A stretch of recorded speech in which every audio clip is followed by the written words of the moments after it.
In this podcast, I want to introduce inequalities and explain why graphing is always involved for some reason. Why is graphing always involved with inequalities? So there's going to be a couple different parts to this podcast, but I'm going to start rather simple here. I'm asked to translate whatever I'm about to translate into a mathematical statement, provide some solutions. So the statement that I want to translate into some sort of mathematical inequality, I need to change some number larger than 13. So usually when we have some number, we associate that with a variable. We don't know what it is. So it could be x, it could be y. Let's use y. Some number larger than, well, we know it's not equal to.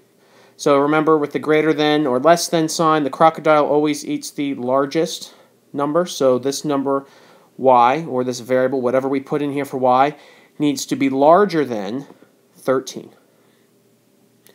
And that's it. Y greater than 13. Pretty simple. So I'm also asked to provide some solutions. And that's typically what we're trying to do in algebra.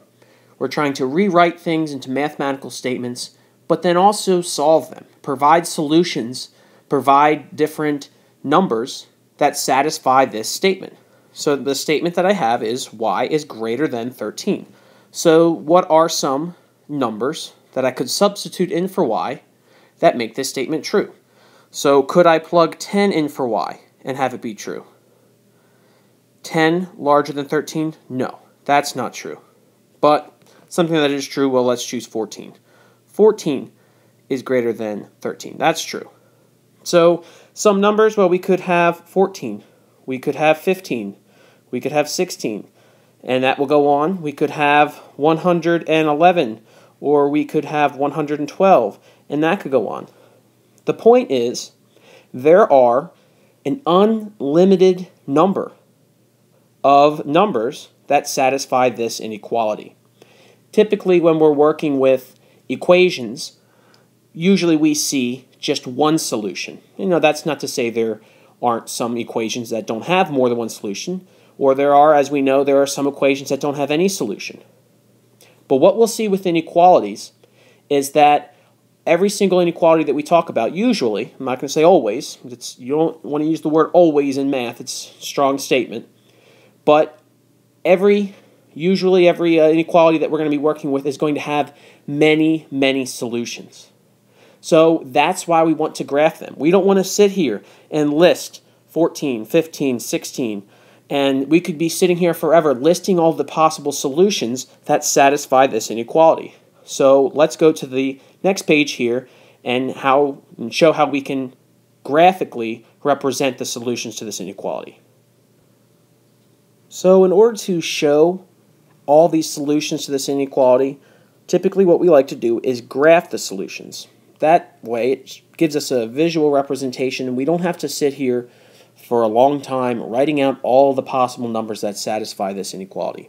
So we did see that 14 and 15 and 16 and all the numbers that are literally larger than 13 will satisfy this inequality. So on a number line, what I usually typically ask you to do is to mark 0. And that's always a good place to start, because right at 0, and on the left side of 0 we have all the negative numbers, on the right side we have all the positive numbers. It just gives us a nice place, nice starter point to our number line. Then we look at our inequality and we see that we want all of the numbers that are larger than 13.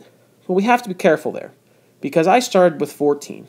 But what about 13.0001? Well, that's larger than 13. What about 13.00000001? Well, that's larger than 13 too. So both of those satisfy that inequality. So in order to visually represent this, we're going to start at 13, but instead of having an open circle, or excuse me, a closed circle, we're going to have an open circle. And that just signifies that we're going to start at 13. And what we want to do is mark all of the other numbers, shade them, put a dot on all the other numbers that work. So here's 14, that works. 15 works. 16, 17. All these numbers up here will satisfy the inequality. but also 13.001, which is right here, and here, and here. So what we do is we go all the way up to that closed circle, or excuse me, that open circle at 13. And now we have a visual representation of this. Now you may be asking, well, will 13 ever have a closed circle? Well, it would have a closed circle if 13 satisfied this inequality. So y, if we replace y with 13, we will have 13 greater than 13. That's not true. So that's why we have an open circle. You have to be careful, though, because if this was y greater than or equal to 13, then that 13 would work. And in that case, we would have, and maybe I'll do it right below here, we would have a closed circle at 13 and shade to the right, all the numbers larger than. So you just got to be careful, and we did see that in class. We'll have an open circle on the number if it doesn't include that number, and we'll have a closed circle on that number if that number satisfies the inequality. So we're going to mark the numbers that satisfy that inequality.